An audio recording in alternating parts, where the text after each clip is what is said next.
In this problem, we look at several applications of compound interest.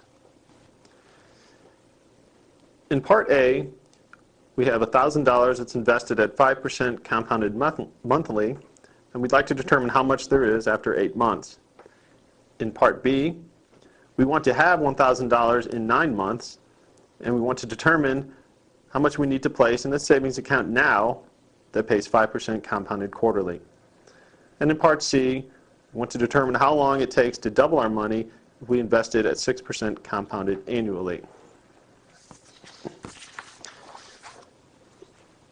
In Part A, we're compounding monthly, so we're going to use our compound interest formula. A is equal to P times 1 plus R over N, all raised to the NT power. Here A is the future amount, P is our principal, or present amount, R is the annual interest rate as a decimal, N is the number of times per year we compound interest, and T is the number of years. So in Part A, we were investing $1,000, so P is equal to 1,000.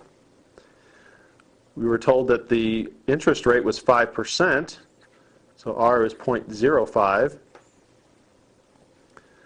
We're compounding monthly, that's 12 times per year, so N is equal to 12. And we want to determine how much we have after 8 months. Now in this case, T is going to equal 2/3, because 8 months is 2/3 of a year. We plug in the values, we get A is equal to 1,000. It's 1 plus 0.05 over 12, raised to the 12 times 2/3 power. Will give us 1,000 times 1 plus 0.05 over 12 to the 8th power,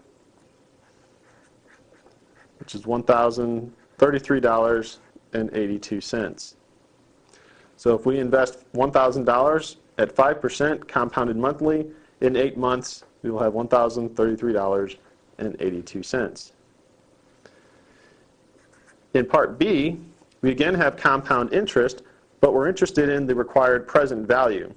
So we'll use the present value formula. P is equal to A times 1 plus R over N raised to the negative NT power. We want to have $1,000, so A, our future amount, is 1,000. The interest rate was 5%, so R is 0.05. We compound quarterly, so N is 4 times per year. And we want the $1,000 after 9 months, which is 3/4 of a year, so T is equal to 3/4. Plug these values into our formula. P is equal to 1,000 times 1 plus 0.05 over 4 raised to the negative 4 times 3/4 power.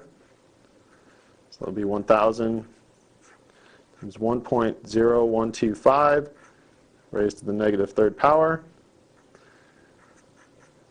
which is equal to $963.42. So if we invest $963.42 right now, in 9 months we will have $1,000. In Part C, we're interested in the time it takes to double our investment. It's interesting to note in this problem that we're not told the initial investment. And we'll see as we work out the solution that the initial investment has no bearing on the time required to double that investment. Since we're going to be compounding interest, we use our compound interest formula. A equals P times 1 plus R over N raised to the NT power. We don't know the initial investment P.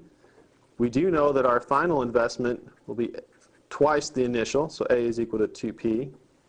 We're investing at 6% interest, so R is equal to 0.06. And we're compounding annually, so N is equal to 1. We're actually looking for the time it takes to double our investment. So the time is unknown. That's the quantity we're going to solve for.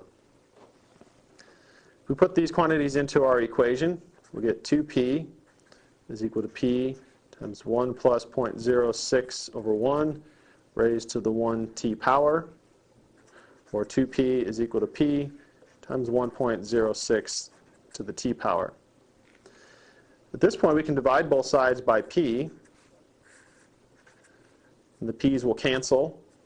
So we end up with 2 is equal to 1.06 raised to the t power.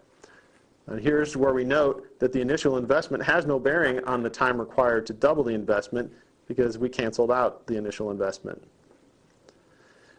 To solve for t, we're going to take the natural log of both sides. The natural log of 2 equals the natural log of 1.06 to the t power. Using rules for logarithms, we can bring this power down as a multiple or as a factor out in front. So we'll have the natural log of 2 is equal to t times the natural log of 1.06. Solve for t by dividing by the natural log of 1.06. So the natural log of 2 divided by the natural log of 1.06 is equal to t. We put that into our calculator, we'll get that t is approximately 12 years. So we can say that at 6% compounded annually, it will take roughly 12 years to double our initial investment, regardless of what the initial investment might be.